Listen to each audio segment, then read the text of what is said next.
সমস্যাটা আসলে তখনই হলো যখন মানুষ চিনতে শুরু করলাম, যখন শিখতে শুরু করলাম মুখ আর মুখোশের মধ্যে পার্থক্য, যখন চোখগুলো জানান দিল কে কাছের আর কে দূরের, কে উপকার করতে জানে আর কেই বা স্বার্থ খোঁজে।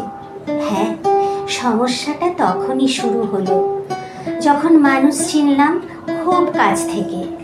বোকা আমিটা ধোঁকা খেয়ে হলাম দারুণ কঠোর। ঠিক তখনই চোখ থেকে সরে গেল আবেগের কালো পর্দা। আলোর ঝটকায় চোখগুলোকে স্থির করে যখন আলতো করে চোখ খুলে তাকালাম, তখন বুকের ভিতর কিসের যেন ধাক্কা অনুভব করলাম, এবং যা দেখলাম তার জন্য প্রস্তুত ছিলাম না মোটেই। চেয়ে দেখি আমার আশেপাশে কেউ নেই।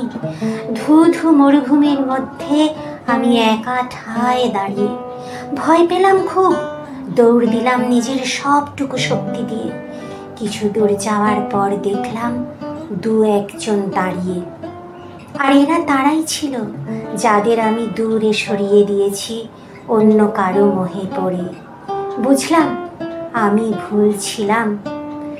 সব কিছু বুঝে এখন মনে হচ্ছে এই এক জীবনে মানুষের মুখোশ চিনতে পারাটাই আমার জন্য ভীষণ অভিশাপের। না মানুষ চিনতাম, আর না কাছের মানুষের সত্যের আড়ালের মিথ্যেকে জেনে যন্ত্রণায় আহত সৈনিকের মতো ছটফট করতাম।